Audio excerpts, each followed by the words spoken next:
Bhinneka Tunggal Ika adalah semboyan bangsa Indonesia yang tertulis pada lambang Garuda Pancasila. Bhinneka Tunggal Ika adalah berbeda-beda, tetap satu juga.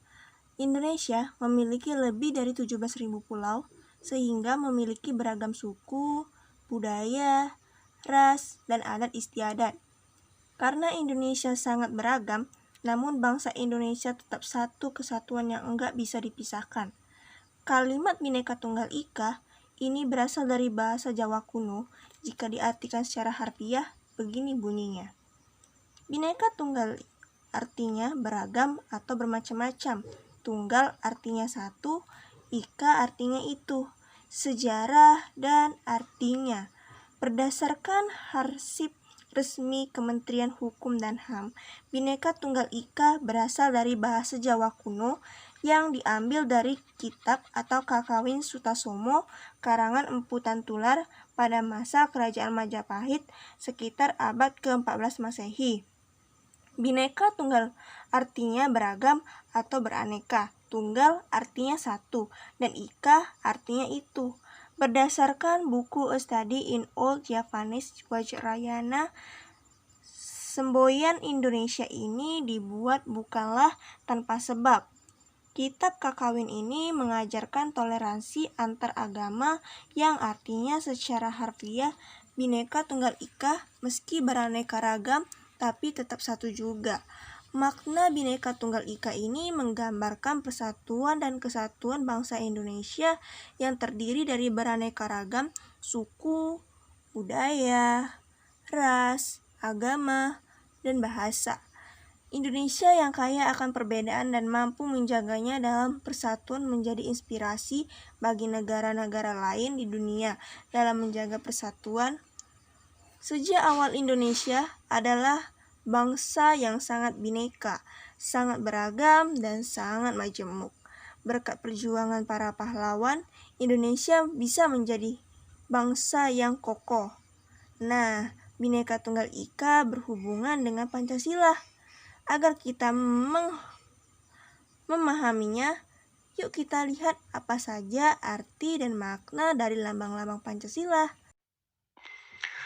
Burung Garuda menjadi lambang negara bangsa Indonesia dan Pancasila merupakan dasar ideologi bangsa Indonesia.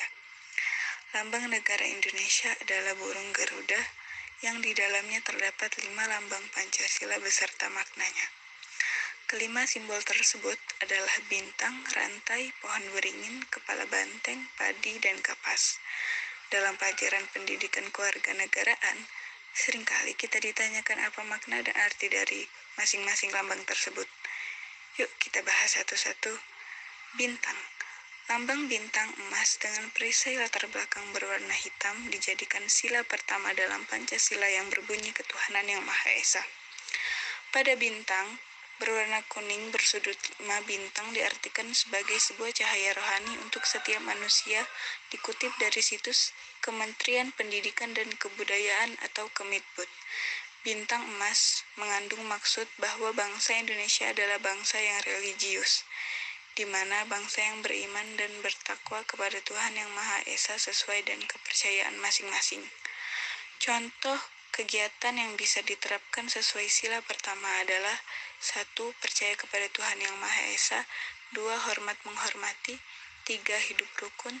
4. Bekerja sama antar pemeluk agama dan penganut kepercayaan yang berbeda-beda. 5. Tidak memaksa suatu agama atau kepercayaan kepada orang lain. Rantai. Lambang rantai berwarna kuning, latar belakang berwarna merah, menjadikan sebagai dasar kemanusiaan yang adil dan beradab. Pada lambang rantai disusun atas gelang-gelang kecil dengan jumlah 17 gelang dan saling menyambung, di mana itu menandakan hubungan manusia satu dengan yang lain dan saling membantu.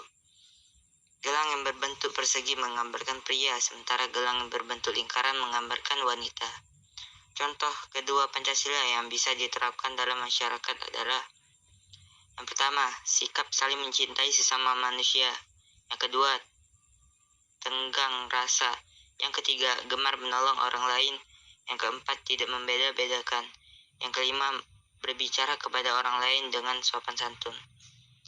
Pohon beringin melambangkan sebagai tempat berteduh dan berlindung pada Pancasila. Pohon beringin dijadikan sebagai dasar sila ketiga yang berbunyi Persatuan Indonesia, di mana mencerminkan persatuan dan kesatuan Indonesia.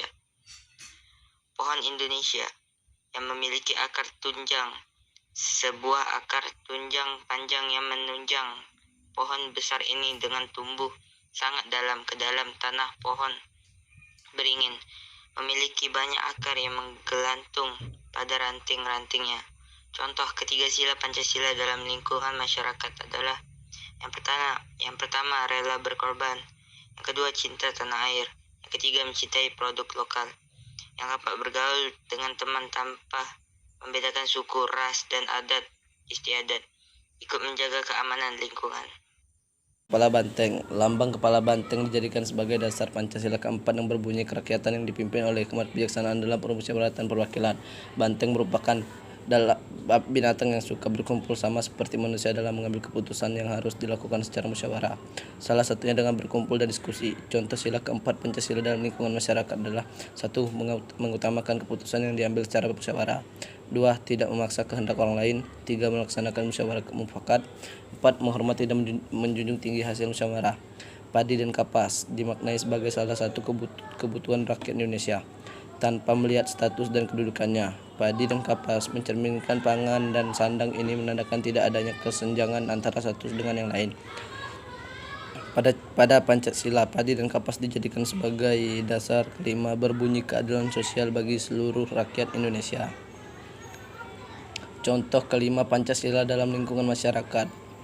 1. Sikap adil kepada sesama. 2. Menjaga keseimbangan antara hak dan kewajiban. 3. Menghormati hak-hak orang lain. Dan 4. Ikut serta dalam kegiatan gotong royong.